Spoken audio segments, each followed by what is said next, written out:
Good morning. Thank you for coming back to my channel. My name's Carol, and I am here to read a few more chapters of The Diary of an Awesome Friendly Kid. I hope you've been reading the last two. If you haven't, I've got 2 chapters up already. You can go back and look at those. And with that, we're going to go ahead and get started.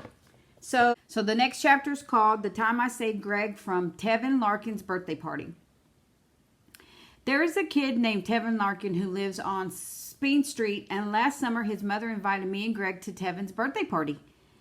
We didn't want to go because Tevin is hyper, but both of our moms said we had to go. It turned out that me and Greg were the only kids invited to Tevin's birthday party, but we didn't know until we got there. After we gave Tevin his presents, his mother said it was time for party activities. The first activity was to watch a movie about a guy who would turn into a bear and an eagle and a bunch of other animals. When the movie was over, Tevin wanted to watch it again. But me and Greg told Tevin's mom that we didn't want to watch the movie a second time. So she said we could move on to another activity like pin the tail on the donkey. Well, that just made Tevin mad. This is the movie. All wound up and started acting like the guy in the movie who would turn into animals. I guess Tevin's mom was used to this sort of thing, and me and Greg didn't know what we were supposed to do. We asked Miss Larkin if she could take us home, but she said there were still 2 hours to go in the party. So we went out the back door and waited in the yard for Telvin to calm down. But eventually Telvin found us and now was acting totally nuts.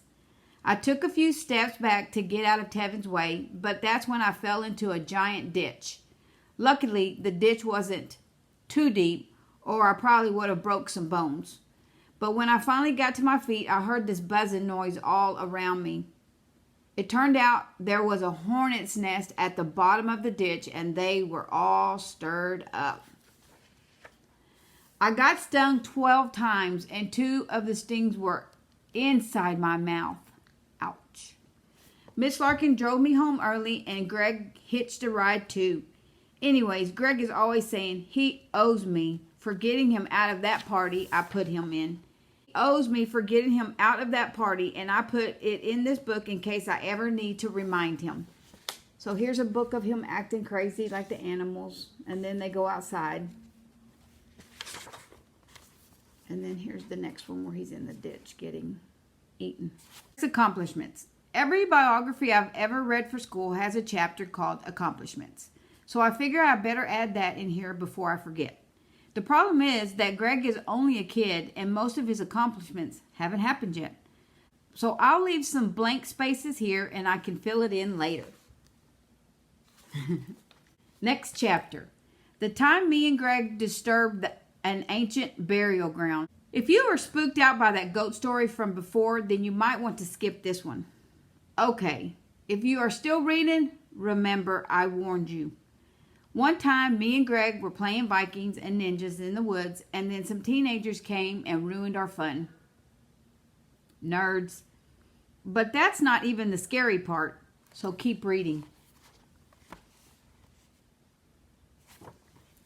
Me and Greg went farther into the woods to get away from those teens. Greg said we should build a fort so if they came looking for us, we could protect ourselves. So we spent the rest of the afternoon making a fort out of sticks and logs. Greg said we should put some rocks in our fort in case things got really bad. But it was starting to get dark and there weren't a lot of rocks laying around the woods anyway. There's them building their fort. But then I tripped over something, and guess what? It was a big rock. I told Greg I thought I sprained my ankle, but he was a lot more worried about the rock than my injury. Greg said it wasn't a rock. It was a gravestone, and we just disturbed an ancient burial ground.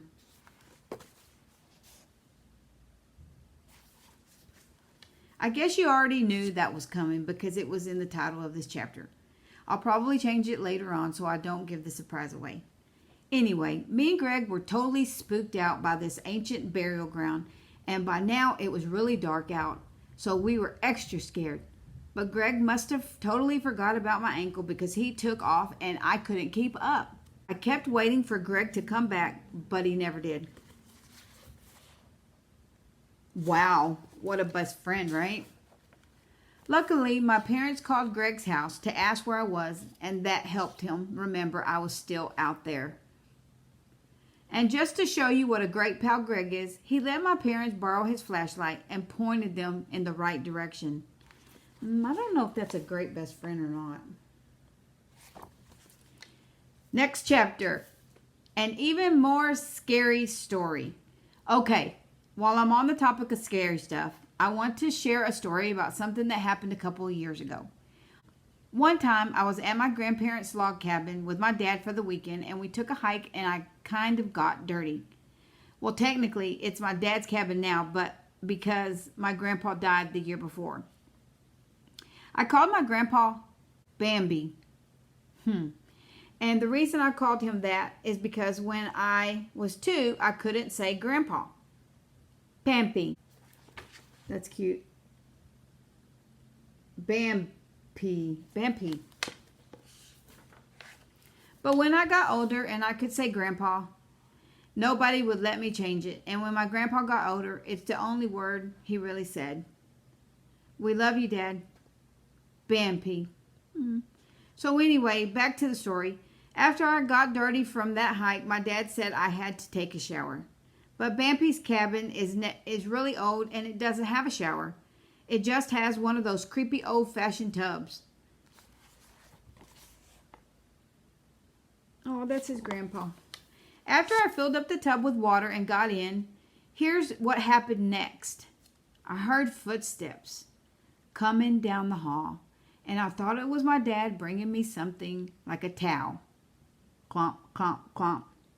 Dad? And the door opened real slow. But guess what? No one was even there. I jumped out of the tub and ran around the house looking everywhere for my dad. And if you're thinking, oh, Rowley, the door thing was your dad playing a trick on you. Guess what? It wasn't. My dad was getting some milk at the store and he didn't come back until like a half hour later. I told my dad what happened with the door and he said it was probably just the wind. But I know what it was. The ghost of Bambi.